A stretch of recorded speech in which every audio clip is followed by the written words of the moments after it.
Mas eu quero muito a sua atenção neste momento, porque estaremos hoje ministrando a palavra de Deus. Estaremos agora ministrando a palavra de Deus. E a palavra de Deus, ela merece toda a nossa reverência e atenção. Eu quero trazer uma palavra que mostra os preceitos, o caminho, que mostra as regras, que mostra a lei do nosso Deus, que mostra as normas que nos conduz até os céus. Eu sei que vocês já me ouviram aí por algumas semanas, porque nós estivemos aí algumas semanas meditando a palavra de Deus, trazendo uma instrução aos irmãos para tomarem essa significante e importante decisão que vocês tomaram. Primeiro, nós temos como regra de fé a Bíblia Sagrada, a palavra de Deus. É por ela que nós conhecemos o grandioso plano de Deus para a humanidade. É pela Bíblia Sagrada, é pela palavra de Deus que nós identificamos que houve um plano extraordinário elaborado pelo Deus Criador dos céus e da terra. Um plano que teve como início o Éden, a criação do ser humano. Um plano que teve como premissa o resgate desse ser humano que se distanciou de Deus por causa do pecado. Um plano que se estabelece com a morte de Jesus Cristo, seu Filho, lá na cruz do Calvário, para resgatar a humanidade. É por esta palavra que nós conhecemos o nosso Deus. Quem é o nosso Deus? Isaías 42, versículo 8. Eu sou o Senhor, este é o meu nome, a minha glória, pois, a outrem não darei, nem o meu louvor às imagens de escultura. João capítulo de número 3, versículo 16.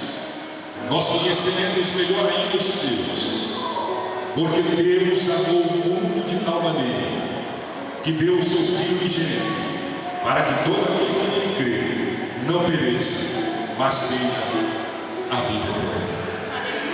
É por esta palavra que nós conhecemos Jesus. Quem é Jesus? Colossenses capítulo 1, versículo 16 em diante. Porque nele foram criadas todas as coisas que há nos céus e na terra, visíveis e invisíveis, sejam tronos, sejam dominações, sejam principados, sejam potestades. Tudo foi criado por ele e para ele. E é ele antes de todas as coisas, e todas as coisas subsistem por ele. Ele é a cabeça do corpo da igreja, é o princípio e o primogênito dentre os mortos, para que tudo tenha a preeminência, porque foi do agrado do Pai que toda a plenitude nele habitasse, e que, havendo por ele feito a paz pelo sangue da sua cruz, por meio dele reconciliasse consigo mesmo todas as coisas, tanto as que estão na terra como as que estão nos céus. Esse é o nosso Jesus. É por esta palavra que nós devemos meditar dia e noite, como lemos aqui. É por esta palavra que nós conhecemos quem é o Espírito Santo. Quem é o Espírito Santo? Atos capítulo 1 e versículo de 8. O próprio Jesus disse: mas recebereis a virtude do Espírito Santo que há de vir sobre vós, e ser-lhes testemunhas, tanto em Jerusalém, como em toda a Judeia e Samaria, e até aos confins da terra. É este que habita em nós, é este Espírito Santo, que não nos deixa órfãos, é este Espírito Santo, que nos ajuda nos momentos de fraqueza, é este Espírito Santo, que está diante do Pai, intercedendo por nós, com gemidos inexprimíveis. É por essa palavra, queridos, que nós conhecemos o grande plano de Deus para a humanidade, que se chama salvação. Romanos capítulo 3, versículos 23 e 24. Porque todos pecaram e destituídos estão da glória de Deus, sendo justificados gratuitamente pela sua graça, pela redenção que há em Cristo Jesus. Efésios capítulo 2. E vos vivificou, estando vós mortos em ofensas e em pecados, em que noutro tempo andaste segundo o curso deste mundo, segundo o príncipe das potestades do ar, do espírito que agora opera nos filhos da desobediência, entre os quais todos nós andávamos antes, fazendo a vontade da carne e dos pensamentos, e éramos por natureza filhos da ira, como os outros também. Mas Deus, que é riquíssimo em misericórdia, pelo seu muito amor com que nos amou, estando nós ainda mortos em nossas ofensas, nos vivificou com Cristo. Pela graça sois salvos, e nos ressuscitou juntamente com Ele, e nos fez assentar nos lugares celestiais em Cristo Jesus. Queridos, é por esta palavra que nós descobrimos que neste plano de salvação está também este momento marcante em que vocês passarão hoje, que é o batismo. O próprio Jesus disse em Marcos capítulo 16, versículos 15 e 16, e disse-lhes: ide por todo o mundo, pregai o meu evangelho a toda criatura.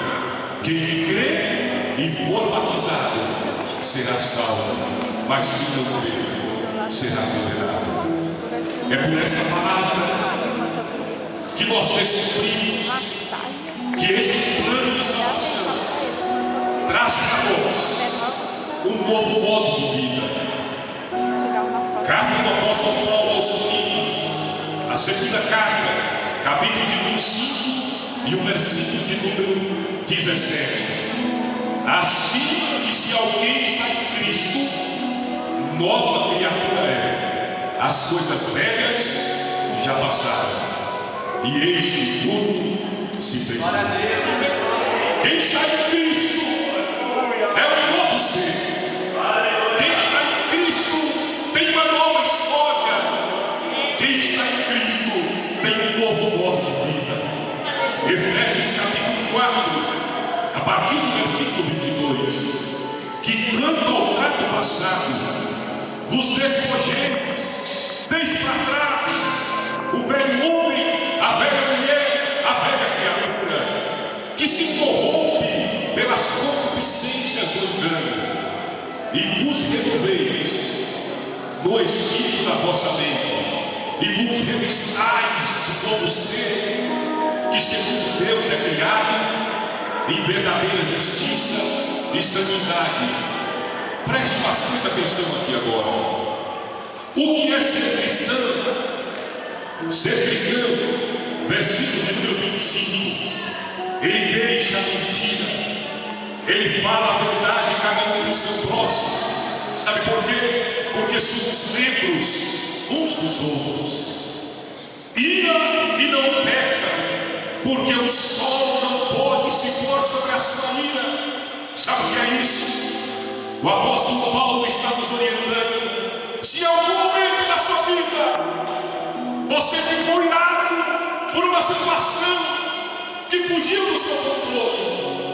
não deixe o sol se pôr. Não vai dormir, não vai dormir sem antes resolver isso daí. Porque nós não sabemos se no dia de amanhã acordaremos. Você precisa, antes do sol se pôr, confessar as suas culpas, os seus erros, perdoar aquele a quem lhe deve alguma coisa, para que você tenha garantido o direito da sua salvação. Versículo 27, o cristão não pode dar lugar ao diabo.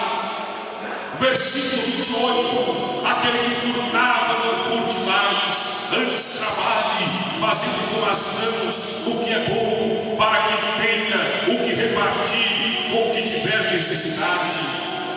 Versículo 29, esse novo modo de ser cristão, pede para que nenhuma palavra torpe saia da nossa boca, mas só que for boa para promover a edificação daqueles que nos ouvem. Nós conhecemos também pela palavra de Deus, amados, que quando nós cumprimos com o reino de Jesus, quando nós aceitamos o sacrifício dele na cruz do Calvário, quando nós passamos por esse momento que é o batismo nas águas, nós começamos a ser membro do corpo de Cristo, participando com este corpo de todas as celebrações. Primeira carta do apóstolo Paulo aos Coríntios, capítulo de número 14 e o versículo de número 26. Que fareis, pois, irmãos, quando vos ajuntais? Cada um de vós tem salmo, tem doutrina, tem revelação, tem língua, tem interpretação. Faça-se tudo para a edificação. Quando nós nos reunimos na congregação, nos reunimos para celebrarmos a comunhão do corpo de Cristo. E aí um tem o salmo, um tem o louvor, um tem uma palavra, um tem a revelação. E o corpo de Cristo cada vez mais vai sendo edificado. E também precisamos ressaltar a grande celebração que vocês farão parte a partir de agora, que é a celebração que o próprio Jesus Cristo instituiu antes da sua morte, onde ele disse: vocês vão participar do meu corpo e do meu sangue, que é partido e derramado por vós, e nós devemos fazer isso sempre em memória dele. Esse novo modo de vida, nós entendemos pela palavra de Deus, que requer de nós obediência. O povo de Deus é um povo obediente. Salmos de número 103 e o versículo de número 17 e 18. Mas a misericórdia do Senhor é desde a eternidade e até a eternidade sobre aqueles que o temem, e a sua justiça sobre os filhos dos filhos, sobre aqueles que guardam a sua aliança e sobre os que se lembram dos seus mandamentos para cumprir. Hebreus capítulo 13, versículo 17.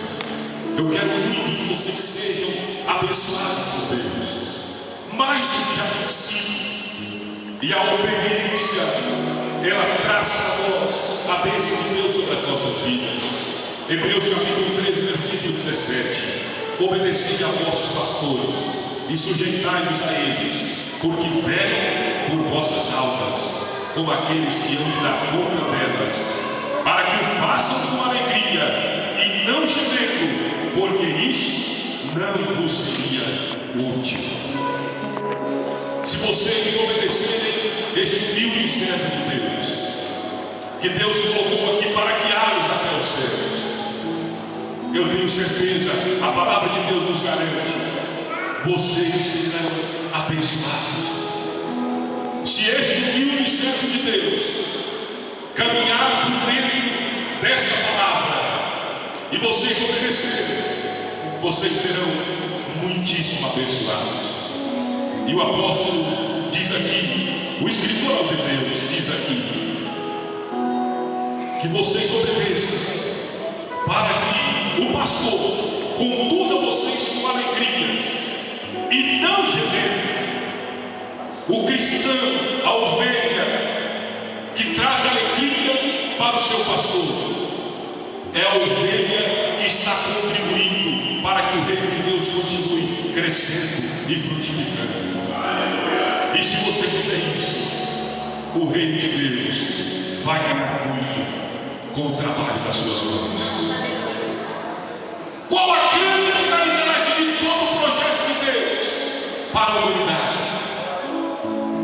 Nós encontramos aqui nas páginas sagradas que o grande propósito de Deus, através desse grande projeto de salvação, está em Hebreus capítulo de número 13 também, e os versículos de número 14 e 15. Porque não temos aqui cidade permanente, mas buscamos a cidade futura. Aleluia. Glória a Deus. Portanto, ofereçamos sempre por ele a Deus sacrifício de louvor, isto é, o fruto dos lábios que confessam o seu nome. Irmãos e irmãs, o grande propósito de Deus para a humanidade, através desse grandioso projeto de salvação, não é vivermos eternamente nessa terra. O grande propósito de Deus não é ficarmos por aqui, não. O grande propósito de Deus é levar eu e você para morarmos junto na nova Jerusalém que Ele está preparando para nós.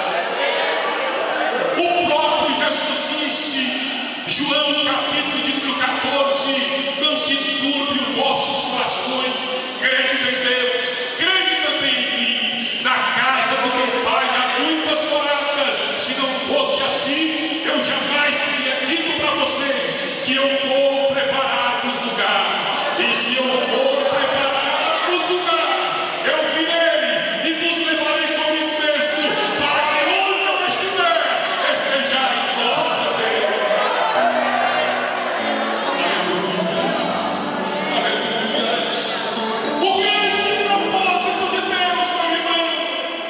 O grande propósito de Deus, meu irmão, é te levar para morar com Ele na nova Jerusalém. E para que você chegue lá, Apocalipse capítulo de número 3 e o versículo de número 11 diz assim: eis que venho sem demora. Guarda o que tens. Guarda o que tens. O que é que você tem hoje? Você tem o direito da salvação, guarda isso.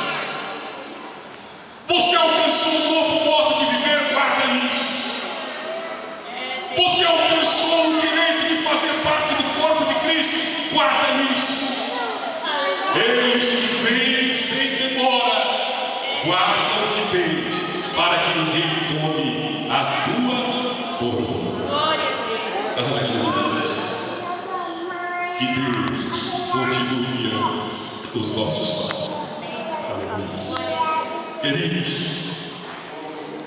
antes de nós orarmos, agradecendo a Deus por esta palavra, eu quero fazer um procedimento aqui.